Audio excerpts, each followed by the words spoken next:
उसका प्रभाव तुम्हारे मन, कर्म और भाग्य तीनों पर पड़ता है। यही कारण है कि गुरुजी तुम्हें यह संकेत दे रहे हैं कि इन स्थानों पर भूलकर भी मत जाना, चाहे परिस्थिति कैसी भी क्यों न हो। आगे के भाग में गुरुजी तुम्हें एक एक करके उन तीनों स्थानों का रहस्य बताने जा रहे हैं, ताकि तुम उन्हें पहचान सको और उनसे स्वयं को दूर रख सको। मेरे बच्चे, अगर तुम इस वीडियो को अंत तक देख लोगे तो यह ज्ञान तुम्हें अंधकार से प्रकाश की ओर ले जाएगा और तुम्हारी रक्षा स्वयं शनिदेव करेंगे। लेकिन अगर तुमने इस संदेश को बीच में छोड़ दिया तो आने वाले समय में जो भी विपत्ति तुम्हारे जीवन में आएगी उसकी जिम्मेदारी तुम्हारी अपनी होगी। इसलिए जागरूक बनो, संयम रखो और आज की बातों को अपने जीवन में उतार लो, क्योंकि यही वह क्षण है जो तुम्हारे भविष्य को पूरी तरह बदल सकता है। मेरे बच्चे, सबसे पहले माता रानी के सच्चे भक्त इस वीडियो को सच्चे मन से लाइक जरूर करना, क्योंकि जो भी आज श्रद्धा और विश्वास से कमेंट बॉक्स में जय माता दी लिखेगा, उसके जीवन की हर मुसीबत, हर कठिनाई माता रानी की कृपा से समाप्त हो जाएगी। आज गुरुजी तुम्हें उन 3 अत्यंत गुप्त स्थानों के बारे में बताने जा रहे हैं, जहां नवंबर के महीने में तुम्हें कदम नहीं रखना है, क्योंकि वहां की ऊर्जा तुम्हारे लिए अत्यंत अशुभ मानी गई है। भूलकर भी इन 3 स्थानों पर मत जाना मेरे बच्चे, क्योंकि यही वो गलती होगी जो तुम्हारे जीवन में अनचाहे संकटों को आमंत्रित करेगी। इस बात को अपने मन में, अपने आत्मा में, अपने अंतःकरण में गहराई से बैठा लो। जिन 3 स्थानों के बारे में गुरुजी बताने जा रहे हैं वह बहुत गुप्त और रहस्यमयी हैं। इन्हें 4 लोगों के बीच उजागर करना तुम्हारे लिए हानिकारक सिद्ध हो सकता है। यही कारण है कि गुरुजी कहते हैं, मौन रहो, संयम रखो और केवल अपने कर्म पर ध्यान दो। क्योंकि अक्सर ऐसा होता है कि जब तुम्हें कोई पवित्र या शुभ ज्ञान मिलता है तो तुम जल्दबाजी में उसे अपने मित्रों या रिश्तेदारों को बता देते हो, लेकिन इस बार ऐसा मत करना मेरे बच्चे, क्योंकि बात सामान्य नहीं है, यह तुम्हारे आने वाले भविष्य की बात है। याद रखना, यह बात सिर्फ तुम्हारे और गुरुजी के बीच की रहनी चाहिए। तुम्हारे नवंबर महीने के भाग्य का रुख इन्हीं बातों पर निर्भर करेगा। आज की वीडियो में जिन 3 स्थानों का उल्लेख गुरुजी करने जा रहे हैं उन्हें किसी से भी साझा मत करना, क्योंकि यह सिर्फ ज्ञान नहीं, यह रक्षा कवच है। अपने मन और आत्मा में यह दृढ़ता से बांध लो कि इन 3 स्थानों पर तुम्हें भूलकर भी कदम नहीं रखना है, क्योंकि अगर तुमने यह गलती की तो राहु तुम्हारे जीवन में ऐसे तूफान लेकर आएगा जिनकी कल्पना तुमने सपनों में भी नहीं की होगी। इसलिए अपने विवेक, अपने संयम और अपने गुरु की बात पर पूरा विश्वास रखना, तभी राहु शांत होगा और तुम्हारे जीवन में पुनः शुभता का उदय होगा। मेरे बच्चे, इस वीडियो को अंत तक ध्यान से देखो और जो बातें गुरुजी बता रहे हैं उन्हें शांति से अपने हृदय में बैठा लो। अभी दिमाग को शांत करो और सारी चिंताओं को एक तरफ रखकर एक एक शब्द सुनो। सबसे पहले रुख याद रखो, जिस स्थान पर तुम नहीं जाना है वह है लड़ाई वाला स्थान, जहाँ 2 या अधिक लोग आपस में भिड़े होते हैं। कई बार हम देखकर रुक जाते हैं, गाड़ी रोक के तमाशा देखने लगते हैं और अगर वहां कोई परिचित दिख गया तो बीच बचाव करने उतर आते हैं। मेरे बच्चे, फिलहाल राहु तुम्हारे 5म भाव में है। यह तुम्हारे स्वास्थ्य और भाग्य संवेदनशील केंद्र है, इसलिए इस समय किसी भी तरह के शारीरिक या मानसिक झंझट से दूर रहना तुम्हारे लिए अनिवार्य है। अगर तुम बीच में जाकर किसी झंझट को सुलझाने की कोशिश करोगे तो उस विवाद से निकलने वाले उग्र प्रभाव का सीधा असर तुम्हारे ऊपर पड़ सकता है। इसलिए ठहरना मना है, गाड़ी धीमी करना भी खतरे के बराबर है। तुम्हें वहां से तुरंत चलना है और सीधे अपने रास्ते पर आगे बढ़ना है।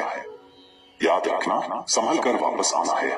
किसी के दिखावे या अपंत्व की वजह से खुद को जोखिम में मत डालो। मेरे बच्चे, गुरुजी फिर दोहरा कर कह रहे हैं, जब 2 लोग झगड़ रहे हों तुम वहां पर गाड़ी मत रोकना, किसी भी तरह का हस्तक्षेप मत करना और बिल्कुल भी रुकना नहीं, क्योंकि राहु का वह प्रभाव तुम्हें कमजोर कर सकता है। चोट, मानसिक तनाव या ऐसे फैसले जो बाद में भारी पड़े, सब वहीं से जन्म ले सकते हैं। यदि तुमने बीच में रुककर विवाद को सुलझाने की कोशिश की और तुम पर वह उड़ता तीर आया तो राहु तुम्हारे 5म भाव पर वार कर देगा और तुम्हारे स्वास्थ्य व नसीब दोनों डगमगा सकते हैं। इसलिए मेरे बच्चे, सजग रहो। संवेदनशील समय में संयम ही तुम्हारी सबसे बड़ी रक्षा है। तुम्हें सीधा आगे बढ़ना है, किसी भी तरह के नाटक या भीड़ भाड़ से खुद को अलग रखना है और अपने कदम बचाए रखना है, ताकि राहु की चाल तुम्हें न फंसा पाए। यह साधारण सावधानी नहीं, यह तुम्हारे भविष्य का सुरक्षा कवच है, इसे हल्के में मत लेना। मेरे बच्चे, राहु इस समय तुम्हारे 5म भाव में बैठा है और यह वही स्थान है जो तुम्हारे स्वास्थ्य, विवेक और मानसिक स्थिरता का केंद्र माना जाता है। इस समय राहु तरह तरह के षड्यंत्र रच सकता है ताकि तुम्हारे स्वास्थ्य को कमजोर करे, तुम्हारे मन की शांति छीन ले और तुम्हारे कर्म को उलझन में डाल दे। गुरु जी तुम्हें बहुत स्पष्ट चेतावनी दे रहे हैं, किसी भी झगड़े, विवाद या टकराव के स्थान पर मत जाना, चाहे वह अपने हो या अजनबी, क्योंकि यह समय बहुत संवेदनशील है और जरा सी लापरवाही से बात हाथापाई तक पहुंच सकती है, यहाँ तक कि रक्त बहने की स्थिति भी बन सकती है। तुम्हें अपने बारे में सोचना है मेरे बच्चे, अपने परिवार के बारे में सोचना है, क्योंकि राहु का प्रभाव इस समय बहुत गहरा है, यह तुम्हारे कदमों को भटकाने की कोशिश करेगा। याद रखना, अगर तुम ऐसे किसी विवाद में रुक गए या शामिल हुए तो आने वाला पूरा महीना तुम्हारे लिए संकटों से भरा हो जाएगा। जो सपने तुमने देखे हैं, जो योजनाएं तुमने बनाई हैं, वह सब धराशायी हो जाएंगी और मेहनत का फल हाथ लगते लगते छूट जाएगा। गुरुजी कह रहे हैं, इस समय सबसे बड़ी साधना तुम्हारे लिए यही है कि तुम अपने क्रोध पर नियंत्रण रखो और दूसरों की लड़ाई में अपने भाग्य को मत झोंको। एक पल की असावधानी तुम्हें महीनों तक पछताने पर मजबूर कर सकती है, इसलिए बचाव ही अभी सबसे बड़ा उपाय है। मेरे बच्चे, यह चेतावनी केवल डराने के लिए नहीं, बल्कि तुम्हारी रक्षा के लिए है। इसे गंभीरता से अपने जीवन में उतारो। गुरुजी आगे कहते हैं, राहु के इस प्रभाव से केवल वही व्यक्ति सुरक्षित रहेगा जो अपनी भावनाओं को काबू में रखेगा। अगर तुमने संयम खो दिया तो यह राहु तुम्हारी मेहनत, तुम्हारी योजनाएं और तुम्हारे सपनों को मिट्टी में मिला देगा। संभावना बन रही है कि तुम्हें किसी शारीरिक परेशानी या बेड रेस्ट तक की स्थिति झेलनी पड़ सकती है, इसलिए हर कदम बहुत सोच समझकर उठाना है। मेरे बच्चे, गुरुजी तुम्हें इसलिए सचेत कर रहे हैं क्योंकि तुम्हारा हृदय बहुत कोमल और सच्चा है। तुम अन्याय देख नहीं पाते और तुरंत आवाज उठाते हो, लेकिन इस समय तुम्हें भावनाओं से नहीं, विवेक से काम लेना है, क्योंकि ग्रहों की चाल तुम्हें भावनात्मक निर्णय लेने पर मजबूर कर सकती है। तुम्हें अपने मन पर नियंत्रण रखना है, परिस्थितियों को संभालना है और खुद को बचाकर रखना है। अगर तुमने यह सावधानी बरती तो राहु का प्रभाव तुम पर नहीं पड़ेगा और शनिदेव तुम्हें उसका 100 गुना शुभ फल देंगे। मेरे बच्चे, यह समय संयम का है। मौन रहकर अपनी ऊर्जा को संभालो और अपनी बुद्धि को स्थिर रखो। याद रखना, ग्रहों की परीक्षा में वही सफल होता है जो क्रोध नहीं करता और जो अपने कर्म को धर्म में टिकाए रखता है।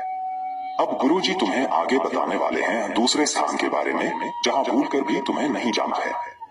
मेरे बच्चे, एक बार फिर ध्यान से सुनो, जहां भी लड़ाई झगड़ा हो रहा हो, नवंबर के महीने में उस स्थान से पूरी तरह दूर रहना है। नजरअंदाज मत करना कि यह सिर्फ एक मामूली वाक्या है। छोटी सी आग भी पूरे घर को जला सकती है, वैसे ही एक क्षणिक गुस्सा तुम्हारी पूरी जिंदगी पर भारी पड़ सकता है। कई बार गुस्से के पलों में लिए गए फैसलों की कीमत जिंदगी भर चुकानी पड़ती है। छोटी सी चिंगारी ने कई बार जीवन को जेल के चार दीवारी में कैद कर दिया है।